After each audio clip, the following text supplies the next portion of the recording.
ನಮಸ್ಕಾರ ಸ್ನೇಹಿತರೆ, ತಮಗೆಲ್ಲರಿಗೂ ಲೋಕಜ್ಞಾನ ಭಂಡಾರ ಯೂಟ್ಯೂಬ್ ಚಾನಲ್ಗೆ ಸ್ವಾಗತ. ಸ್ನೇಹಿತರೆ, ಯಾರೆಲ್ಲ ಇನ್ನೂ ನನ್ನ ಚಾನೆಲನ್ನು ಸಬ್ಸ್ಕ್ರೈಬ್ ಮಾಡಿಕೊಂಡಿಲ್ಲ ಬೇಗ ಬೇಗ ಸಬ್ಸ್ಕ್ರೈಬ್ ಮಾಡಿಕೊಳ್ಳಿ. ಹಾಗೆ ಪಕ್ಕದಲ್ಲಿ ಕಾಣುವ ಬೆಲ್ ಐಕಾನ್ ಕ್ಲಿಕ್ ಮಾಡಿ, ಏಕೆಂದರೆ ನಾನು ಮಾಡುವ ಪ್ರತಿಯೊಂದು ಉಪಯುಕ್ತ ಮಾಹಿತಿ ಮೊದಲು ನಿಮಗೆ ತಲುಪುತ್ತದೆ. ಹಾಗಾದರೆ ಬನ್ನಿ ತಡ ಮಾಡದೆ ಇವತ್ತಿನ ವಿಡಿಯೋ ಶುರು ಮಾಡೋಣ. ಇಂದಿನ ವಿಡಿಯೋದಲ್ಲಿ ನಾವು ನುಗ್ಗೆ ಸೊಪ್ಪಿನ ಪ್ರಯೋಜನಗಳನ್ನು ತಿಳಿದುಕೊಳ್ಳೋಣ. ನೀವೇನಾದರೂ ನುಗ್ಗೆ ಸೊಪ್ಪಿನ ಪ್ರಯೋಜನ ತಿಳಿದರೆ ದಿನ ಇದರ ಪಲ್ಯ ಮಾಡಿ ತಿನ್ನುವಿರಿ. ನುಗ್ಗೆ ಮರದ ಮೂಲ ಏಷ್ಯಾ ಖಂಡವೇ ಆದರೂ ಅದರ ನಿಜವಾದ ಮೂಲಸ್ಥಾನ ನಮ್ಮ ಭಾರತದ ಆಗ್ರಾ ಮತ್ತು ತಮಿಳುನಾಡು ಎಂದು ಹೇಳಲಾಗಿದೆ. ನುಗ್ಗೆ ಮರದ ಎಲೆಗಳನ್ನು ನಮ್ಮ ಭಾರತದಲ್ಲಿ ಪ್ರಾಚೀನ ಕಾಲದಿಂದಲೂ ಆಯುರ್ವೇದ ಔಷಧಿಗಳಿಗೆ ಬಳಸಿಕೊಂಡು ಬರಲಾಗುತ್ತಿದೆ. ಅಂದಿನ ರಾಜ ಮಹಾರಾಜರ ಕಾಲದಲ್ಲಿದ್ದ ಪಂಡಿತೋತ್ತಮರಿಂದ ಹಿಡಿದು ಇಂದಿನ ಸಾಮಾನ್ಯ ಮನುಷ್ಯರವರೆಗೂ ಎಲ್ಲರೂ ನುಗ್ಗೆ ಮರದ ಹಾಗೂ ನುಗ್ಗೆ ಸೊಪ್ಪಿನ ಮಹತ್ವ ಬಲ್ಲವರೇ ಆಗಿದ್ದಾರೆ. ಇಂದು ಜಗತ್ತು ವೈಜ್ಞಾನಿಕ ದೃಷ್ಟಿಯಿಂದ ಎಷ್ಟೇ ಎತ್ತರದಲ್ಲಿ ಇದ್ದರೂ ಕೆಲವೊಂದು ಕಾಯಿಲೆಯ ವಿಷಯ ಬಂದಾಗ ಇಂತಹ ವಿಶೇಷ ಸತ್ವವುಳ್ಳಂತಹ ನಿಸರ್ಗದ ಪ್ರತಿಫಲದ ಮುಂದೆ ತಲೆ ಬಾಗಲೇಬೇಕು. ಇದು ಕೇವಲ ಒಂದು ಉದಾಹರಣೆ ಅಷ್ಟೇ.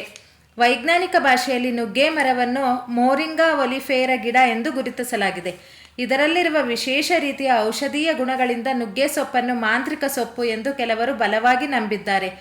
ದಿನ ಕಳೆದಂತೆ ನುಗ್ಗೆ ಸೊಪ್ಪು ಬಹಳ ಪ್ರಖ್ಯಾತಿಯನ್ನು ಹೊಂದಿದ್ದು ಇಂದು ಅನೇಕ ಆರೋಗ್ಯ ತಜ್ಞರು ಇದರ ಆರೋಗ್ಯಕರ ಗುಣಗಳಿಗೆ ತಲೆಕೆಡಿಸಿಕೊಂಡು ಇದನ್ನು ಸಂಶೋಧನೆಯ ಮಟ್ಟಕ್ಕೆ ಕೊಂಡೊಯ್ದಿದ್ದಾರೆ. ಇದರಲ್ಲಿರುವ ವಿಶೇಷ ಔಷಧೀಯ ಗುಣಗಳಿಂದ ಇದು ಬೇರೆ ರಾಷ್ಟ್ರಗಳ ಗಮನ ಎಷ್ಟು ಸೆಳೆದಿತ್ತು ಎಂದರೆ, ಪ್ರಾಚೀನ ಈಜಿಪ್ಟಿನಲ್ಲಿ 4000 ವರ್ಷಗಳ ಹಿಂದೆ ನುಗ್ಗೆ ಸೊಪ್ಪನ್ನು ಅವರ ಔಷಧೀಯ ಪದ್ಧತಿಗಳಿಗೆ ಉಪಯೋಗಿಸಿ ಅದರಿಂದ ಆಗಿದ್ದ ಒಳ್ಳೆಯ ಪರಿಣಾಮಗಳನ್ನು ಗಮನಿಸಿ ನುಗ್ಗೆ ಮರಕ್ಕೆ ಶುದ್ಧ ಸಸ್ಯ ಎಂದು ಅವರ ಭಾಷೆಯಲ್ಲಿ ಶಾಗರ ಹಾಲ್ ರವಾಕ್ ಎಂಬ ಹೆಸರಿಟ್ಟಿದ್ದರು.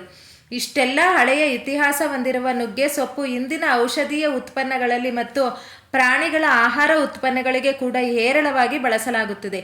ಇಂದು ವಿಶ್ವದಲ್ಲಿ ಅನೇಕ ರಾಷ್ಟ್ರಗಳು ನುಗ್ಗೆ ಮರದ ಎಲೆಗಳನ್ನು ತರಕಾರಿಯ ರೂಪದಲ್ಲಿ ತಮ್ಮ ಪ್ರತಿದಿನದ ಆಹಾರದಲ್ಲಿ ಬಳಸುತ್ತಾರೆ. ಅದರಲ್ಲೂ ಆಫ್ರಿಕಾ ದೇಶದಲ್ಲಿ ಹಲವಾರು ಪ್ರದೇಶಗಳಲ್ಲಿನ ಜನರು ಬರಗಾಲದ ದಿನಗಳಲ್ಲಿ ಕೇವಲ ನುಗ್ಗೆ ಸೊಪ್ಪನ್ನು ತಿಂದು ಜೀವಿಸುತ್ತಾರೆ. ನುಗ್ಗೆ ಸೊಪ್ಪನ್ನು ನೈಸರ್ಗಿಕ ಆಹಾರ ಬಣ್ಣವಾಗಿ ಸಹ ಉಪಯೋಗ ಮಾಡುತ್ತಾರೆ. ಹಾಗಿದ್ದರೆ ಇದರ ಪ್ರಯೋಜನಗಳನ್ನು ತಿಳಿದುಕೊಳ್ಳೋಣ. ತೂಕ ಇಳಿಯಲು ನೆರವಾಗುತ್ತದೆ. ಈ ಎಲೆಗಳಲ್ಲಿ ಅತಿ ಹೆಚ್ಚಿನ ಪ್ರಮಾಣದ ಕರಗದ ನಾರು ಇದೆ ಹಾಗೂ ಕ್ಲೋರೋಜೆನಿಕ್ ಆಮ್ಲ ಎಂಬ ಆಂಟಿ ಆಕ್ಸಿಡೆಂಟ್ ಇದ್ದು ಇದನ್ನು ಜೀರ್ಣಿಸಿಕೊಳ್ಳಲು ಹೆಚ್ಚಿನ ಕೊಬ್ಬನ್ನು ದೇಹ ಬಳಸಿಕೊಳ್ಳಬೇಕಾಗಿ ಬರುತ್ತದೆ. ಅಲ್ಲದೆ ರಕ್ತದಲ್ಲಿನ ಸಕ್ಕರೆಯ ಮಟ್ಟವನ್ನು ಕಡಿಮೆಗೊಳಿಸಿ ತೂಕ ಇಳಿಯಲು ನೆರವಾಗುತ್ತದೆ. ಮೊಡವೆಗಳನ್ನು ಮಾಯವಾಗಿಸಲು ನೆರವಾಗುತ್ತದೆ. ಇದರಲ್ಲಿರುವ ಪೋಷಕಾಂಶಗಳು ಚರ್ಮದ ಬುಡದಿಂದ ಪೋಷಣೆ ನೀಡುವ ಕಾರಣ ಚರ್ಮದ ಅಡಿಯಲ್ಲಿ ಕೀವು ತುಂಬಿಕೊಳ್ಳುವುದರಿಂದ ರಕ್ಷಣೆ ದೊರಕಿದಂತಾಗುತ್ತದೆ. ಅಲ್ಲದೆ ಚರ್ಮದ ಸೂಕ್ಷ್ಮ ರಂಧ್ರಗಳ ಮೂಲಕ ಕಲ್ಮಶಗಳನ್ನು ನಿವಾರಿಸಿ ಕಾಂತಿಯುಕ್ತ ಹಾಗೂ ಆರೋಗ್ಯಕರ ತ್ವಚೆ ಪಡೆಯಲು ನೆರವಾಗುತ್ತದೆ. ನುಗ್ಗೆ ಸೊಪ್ಪಿನಿಂದ ನಿಮ್ಮ ಕಣ್ಣಿನ ದೃಷ್ಟಿ ಸದಾಕಾಲ ಚೆನ್ನಾಗಿರುತ್ತದೆ. ಮನುಷ್ಯನಿಗೆ ಕಣ್ಣು, ಕಿವಿ, ಮೂಗು, ಬಾಯಿ ಆರೋಗ್ಯವಾಗಿದ್ದರೆ ಆತನೂ ಸಹ ಒಂದರ್ಥದಲ್ಲಿ ಆರೋಗ್ಯವಾಗಿದ್ದಾನೆ ಎಂದು ಹೇಳಬಹುದು. ಸಾಮಾನ್ಯವಾಗಿ ಹಿಂದಿನ ದಿನಗಳಲ್ಲಿ ಕೇವಲ ವಯಸ್ಸಾದವರು ಮಾತ್ರ ದೃಷ್ಟಿದೋಷದ ಸಮಸ್ಯೆ ಎದುರಿಸುತ್ತಿದ್ದರು. ಆದರೆ ಈಗಿನ ಕಾಲಮಾನದಲ್ಲಿ ವಯಸ್ಸಾದ ವೃದ್ಧರಿಗಿಂತ ಯುವಜನರೇ ಹೆಚ್ಚಾಗಿ ಕನ್ನಡಕಗಳನ್ನು ಧರಿಸುತ್ತಿದ್ದಾರೆ. ಇದಕ್ಕೆ ಪೋಷಕಾಂಶಗಳ ಕೊರತೆಯೂ ಅಥವಾ ಇನ್ನಾವುದೇ ಕಾರಣಗಳಿರಬಹುದು. ಸಂಶೋಧನೆಗಳ ಪ್ರಕಾರ ಈ ಸಮಸ್ಯೆಗೆ ಪರಿಹಾರ ಎಂದರೆ ಹಸಿರು ಎಲೆ ತರಕಾರಿಗಳನ್ನು ನಿರಂತರವಾಗಿ ಸೇವಿಸುತ್ತಿದ್ದರೆ ಅದರಲ್ಲಿರುವ ವಿಟಮಿನ್ ಎ ಮತ್ತು ಬೀಟಾ ಕ್ಯಾರೋಟಿನ್ ಅಂಶ ಉತ್ತಮ ದೃಷ್ಟಿಯನ್ನು ಕಾಪಾಡಿಕೊಳ್ಳಲು ಬಹಳ ಸಹಕಾರಿಯಾಗಿದೆ. ಅಧಿಕ ಕೊಲೆಸ್ಟ್ರಾಲ್ ಮಟ್ಟವನ್ನು ಕಡಿಮೆ ಮಾಡುತ್ತದೆ. ಈ ಎಲೆಗಳಲ್ಲಿರುವ ಕಿಣ್ವಗಳು ಹೊಟ್ಟೆಯಲ್ಲಿ ಜೀರ್ಣಕೊಳ್ಳುವ ವೇಳೆ ಹೆಚ್ಚಿನ ಪ್ರಮಾಣದ ಕೊಲೆಸ್ಟ್ರಾಲ್ ಹೀರಿಕೊಳ್ಳದಂತೆ ನೆರವಾಗುವ ಮೂಲಕ ರಕ್ತದಲ್ಲಿ ಅಧಿಕವಿರುವ ಕೊಲೆಸ್ಟ್ರಾಲ್ ಮಟ್ಟವನ್ನು ನಿಯಂತ್ರಣಕ್ಕೆ ಬರಲು ನೆರವಾಗುತ್ತದೆ. ಜೀರ್ಣಕ್ರಿಯೆಯನ್ನು ಉತ್ತಮಗೊಳಿಸುತ್ತದೆ. ಈ ಎಲೆಗಳಲ್ಲಿರುವ ಕರಗದ ನಾರಿನ ಕಾರಣದಿಂದ ಆಹಾರವನ್ನು ಜೀರ್ಣಿಸಿಕೊಳ್ಳಲು ನಮ್ಮ ಜೀರ್ಣಾಂಗಗಳಿಗೆ ಸುಲಭವಾಗುತ್ತದೆ. ಪರಿಣಾಮವಾಗಿ ಜೀರ್ಣಕ್ರಿಯೆ ಶೀಘ್ರವಾಗಿ ಪೂರ್ಣಗೊಳ್ಳುತ್ತದೆ ಹಾಗೂ ಮಲಬದ್ಧತೆಯಾಗದಂತೆ ತಡೆಯುತ್ತದೆ. ತನ್ಮೂಲಕ ಹೊಟ್ಟೆಯ ತೊಂದರೆಗಳಿಂದ ರಕ್ಷಣೆ ನೀಡುತ್ತದೆ. ಮಾಸಿಕ ದಿನಗಳ ನೋವನ್ನು ಕಡಿಮೆಗೊಳಿಸುತ್ತದೆ. ಈ ಎಲೆಗಳಲ್ಲಿರುವ ಆಂಟಿ ಆಕ್ಸಿಡೆಂಟ್ಗಳು ಹಾಗೂ ಫ್ಲೇವಾನಾಯ್ಡ್ಗಳು ಕೆಳಹೊಟ್ಟೆ ಹಾಗೂ ಮೂತ್ರಕೋಶದ ಉರಿಯೂತವನ್ನು ಕಡಿಮೆ ಮಾಡುವ ಮೂಲಕ ಮಹಿಳೆಯರಿಗೆ ಮಾಸಿಕ ದಿನಗಳಲ್ಲಿ ಕಾಡುವ ಕೆಳಹೊಟ್ಟೆಯ ನೋವನ್ನು ಕಡಿಮೆಗೊಳಿಸಲು ಸಾಧ್ಯ. ಮೆದುಳನ್ನು ಆರೋಗ್ಯಕರವಾಗಿಸುತ್ತದೆ. ಈ ಎಲೆಗಳಲ್ಲಿರುವ ವಿಟಮಿನ್ ಸಿ ಮತ್ತು ವಿಟಮಿನ್ ಇ ಆರೋಗ್ಯವನ್ನು ವೃದ್ಧಿಸುತ್ತದೆ. ವಿಟಮಿನ್ ಸಿ ದೇಹದಲ್ಲಿ ನ್ಯೂರೋ ಟ್ರಾನ್ಸ್ಮಿಟರ್ಗಳ ಹೆಚ್ಚು ಉತ್ಪತ್ತಿಗೆ ನೆರವಾದರೆ ವಿಟಮಿನ್ ಇ ಮೆದುಳಿನ ಜೀವಕೋಶಗಳ ಸವೆತವನ್ನು ತಡೆದು ಇದರಿಂದ ಎದುರಾಗುವ ಮರೆಗುಳಿತನ ಹಾಗೂ ಆಲ್ಝೈಮರ್ಸ್ ಕಾಯಿಲೆಯನ್ನು ರಕ್ಷಿಸುತ್ತದೆ. ದೇಹದಿಂದ ಕಲ್ಮಶಗಳನ್ನು ಹೊರಹಾಕಲು ನೆರವಾಗುತ್ತದೆ. ನಿಮ್ಮ ನಿತ್ಯದ ಆಹಾರದಲ್ಲಿ ನುಗ್ಗೆ ಸೊಪ್ಪನ್ನು ಅಳವಡಿಸಿಕೊಳ್ಳುವ ಮೂಲಕ ದೇಹದಿಂದ ಕಲ್ಮಶಗಳು ಹೊರಹಾಕಲು ನೆರವಾಗುತ್ತದೆ. ಇದರಲ್ಲಿ ಹೆಚ್ಚಿನ ಪ್ರಮಾಣದಲ್ಲಿರುವ ಕರಗದ ನಾರು ಕಲ್ಮಶಗಳನ್ನು ಶೀಘ್ರವಾಗಿ ಹೊರಹಾಕಲು ಹಾಗೂ ಈ ಮೂಲಕ ಎದುರಾಗಬಹುದಾಗಿದ್ದ ತೊಂದರೆಗಳನ್ನು ರಕ್ಷಿಸುತ್ತದೆ.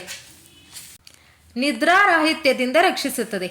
ಈ ಎಲೆಗಳಲ್ಲಿ ಸುಮಾರು 18 ಬಗೆಯ ಅಮೈನೋ ಆಮ್ಲಗಳಿದ್ದು ಇವು ದೇಹದ ಜೀವ ರಾಸಾಯನಿಕ ಕ್ರಿಯೆಯ ಮೂಲಾಧಾರವಾಗಿವೆ. ವಿಶೇಷವಾಗಿ ಟ್ರಿಪ್ಟೋಫ್ಯಾನ್ ಎಂಬ ಅಮೈನೋ ಆಮ್ಲ ನಮ್ಮ ನಿದ್ದೆಯ ಆವರ್ತನವನ್ನು ನಿಯಂತ್ರಿಸಲು ನೆರವಾಗುತ್ತದೆ. ಅಲ್ಲದೆ ನಮ್ಮ ಮೆದುಳಿಗೆ ಮುದ ನೀಡುವ ರಸದೂತಗಳನ್ನು ಹೆಚ್ಚು ಸ್ರವಿಸಲು ನೆರವಾಗುವ ಮೂಲಕ ಗಾಢ ನಿದ್ದೆ ಪಡೆಯಲು ನೆರವಾಗುತ್ತದೆ. ಮಧುಮೇಹದ ಸಾಧ್ಯತೆ ಕಡಿಮೆಗೊಳಿಸುತ್ತದೆ. ಇದರ ಸೇವನೆಯಿಂದ ಮಧುಮೇಹದ ಸಾಧ್ಯತೆ ಕಡಿಮೆಯಾಗುತ್ತದೆ. ಇದಕ್ಕೆ ಇದರಲ್ಲಿರುವ ಅಸ್ಕಾರ್ಬಿಕ್ ಆಮ್ಲ ಕಾರಣವಾಗಿದ್ದು ಇದು ದೇಹದಲ್ಲಿ ಹೆಚ್ಚು ಇನ್ಸುಲಿನ್ ಸ್ರವಿಸಲು ನೆರವಾಗುವ ಮೂಲಕ ಮಧುಮೇಹ ಆವರಿಸುವ ಸಾಧ್ಯತೆ ಕಡಿಮೆಯಾಗುತ್ತದೆ. ತಕ್ಷಣವೇ ಹೆಚ್ಚಿನ ಶಕ್ತಿಯನ್ನು ಒದಗಿಸುತ್ತದೆ. ಈ ಎಲೆಗಳಲ್ಲಿ ಉತ್ತಮ ಪ್ರಮಾಣದ ಪೋಷಕಾಂಶಗಳಿರುವ ಕಾರಣ ಸೇವನೆಯ ಅನತಿ ಹೊತ್ತಿನಲ್ಲೇ ದೇಹಕ್ಕೆ ಹೆಚ್ಚಿನ ಶಕ್ತಿಯನ್ನು ಒದಗಿಸುತ್ತದೆ. ಇದರಲ್ಲಿರುವ ಹೆಚ್ಚಿನ ಪ್ರಮಾಣದ ಕಬ್ಬಿಣ ಹಾಗೂ ಮೆಗ್ನೀಷಿಯಂ ಇದಕ್ಕೆ ಕಾರಣ. ಪರಿಣಾಮವಾಗಿ ಸುಸ್ತು ಮತ್ತು ಬಳಲಿಕೆಯಿಂದ ಶೀಘ್ರವೇ ಹೊರಬರಲು ಸಾಧ್ಯವಾಗುತ್ತದೆ. ಉತ್ತಮ ಪ್ರಮಾಣದ ಆಂಟಿ ಆಕ್ಸಿಡೆಂಟ್ಗಳಿವೆ. ಈ ಎಲೆಗಳಲ್ಲಿ ಹೆಚ್ಚಿನ ಪ್ರಮಾಣದಲ್ಲಿರುವ ಆಂಟಿ ಆಕ್ಸಿಡೆಂಟ್ಗಳು ನಮ್ಮ ದೇಹದ ಜೀವಕೋಶಗಳನ್ನು ಸುಸ್ಥಿತಿಯಲ್ಲಿರಿಸುವಲ್ಲಿ ಪ್ರಮುಖ ಪಾತ್ರ ವಹಿಸುತ್ತವೆ.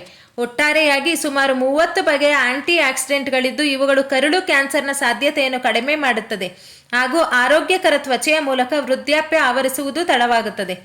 ಉರಿಯೂತ ನಿವಾರಕ ಗುಣಗಳು. ಈ ಎಲೆಗಳಲ್ಲಿ ಉರಿಯೂತ ನಿವಾರಕ ಹಾಗೂ ಗುಣಪಡಿಸುವ ಗುಣಗಳಿದ್ದು ಚಿಕ್ಕ ಪುಟ್ಟ ಗಾಯ, ಸುಟ್ಟ ಗಾಯ, ಜಜ್ಜಿದ ಭಾಗಗಳನ್ನು ಶೀಘ್ರವಾಗಿ ಗುಣಪಡಿಸುವುದರೊಂದಿಗೆ ದೇಹದಲ್ಲಿ ಎದುರಾಗುವ ಸೋಂಕುಗಳಿಂದಲೂ ರಕ್ಷಣೆ ಒದಗಿಸುತ್ತದೆ. ಈ ನುಗ್ಗೆ ಸೊಪ್ಪಿನಿಂದ ಇಷ್ಟೆಲ್ಲ ಪ್ರಯೋಜನಗಳಿವೆ ಎಂದು ತಿಳಿದ ಮೇಲೆ ನೀವು ನಮ್ಮ ವಿಡಿಯೋ ಇಷ್ಟವಾದಲ್ಲಿ ನಮ್ಮ ವಿಡಿಯೋಗೆ ಒಂದು ಲೈಕ್ ಕೊಡಿ, ಶೇರ್ ಮಾಡಿ ಮತ್ತು ಸಬ್ಸ್ಕ್ರೈಬ್ ಮಾಡಿ. ಧನ್ಯವಾದಗಳು.